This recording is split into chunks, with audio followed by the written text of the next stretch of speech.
Good morning, everybody. We wanted to give you an update. It's a very positive one. As you know, you've been following this for the last many months. We've had a lot of very deliberative conversation and deliberation amongst members. Everyone's been involved on the House side and on the Senate side as well. We had some of those deliberations as recently as last night, and it's very productive. And I'm happy to tell you that this morning I believe we had the votes to finally adopt the budget resolution so we can move forward on President Trump's very important agenda for the American people. This process has required a lot of close consultation between the White House and the Senate, and all of that has been necessary because we want to make sure that we are delivering on our shared goals in the budget reconciliation process.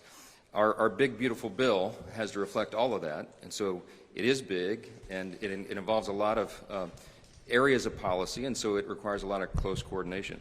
Our two chambers are directly aligned also on a very important principle, and that is the principle of fiscal responsibility. We are the party that delivers and ensures that.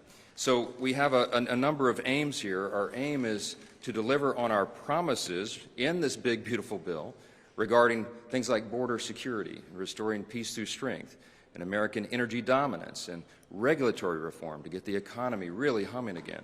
And of course also tax relief, tax reductions. We have to make the tax cuts permanent, and that's all involved and enveloped in this big effort, and all the other promises and priorities we made. Now, it's important to note that at the same time, we also need to achieve the maximum amount of savings for the American people, because that's what fiscal responsibility is. And we even want to start reducing the deficit. So with all that in mind, our first big, beautiful reconciliation package here involves a number of commitments, and one of those is that we are committed to finding at least $1.5 trillion in savings for the American people, while also preserving our essential programs. The Democrats are out right now trying to make hay out of the fact that we're going to gut Medicaid and all these other things. It's just simply not true. We're going to protect the essential programs for everybody who's eligible to receive those, and you'll see that reflected in the final bill.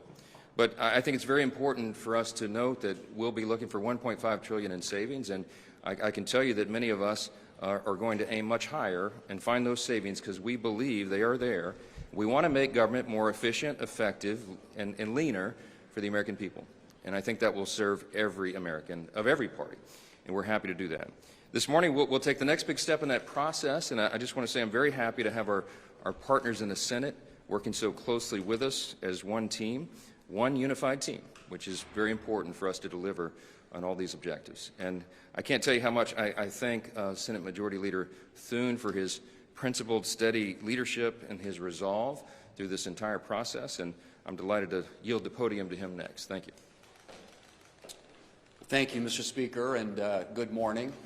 Lot of work been going on here the last few days, but what I can tell you is that I think, as you know, last week that there were 51 Senate Republicans that passed a budget resolution that seeks to accomplish all the things that the Speaker outlined. We are all aligned on the need to make the 2017 Trump tax cuts permanent, to restore American energy dominance, to grow our economy, and to make a generational investment in our border security, and also make sure that we are ready militarily to deal with any of the threats that the country faces around the world.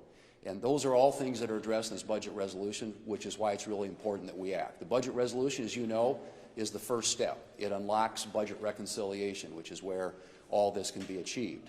But one of the principal objectives in our budget resolution and in the House's, as outlined by the Speaker, is spending cuts. We have got to do something to get the country on a more sustainable fiscal path, and that entails us taking a hard scrub of our government, figuring out where we can find those savings. And our ambition in the Senate is we are aligned with the House in terms of what their budget resolution outlined in terms of savings. The Speaker's talked about $1.5 trillion. We have a lot of United States senators who believe that is a minimum. And we're certainly going to do everything we can to be as aggressive as possible to see that we are serious about the matter, not only of making our federal government more fiscally sustainable, but also deficit reduction, which is critical to a lot of our members in the Senate, and I know to his members in the House. So we're ready to move forward. I'm hoping that the Speaker and his team and his House colleagues can succeed today, get the budget resolution passed, and that will set us up for the next step in this process, which enables us to achieve all the things on President Trump's agenda, including those I just outlined. But absolutely essential that we work really, really hard to see what we can do to make government smaller, more efficient, and more accountable to the American taxpayer. Thank you. Thanks so much. Thanks. Find the cuts.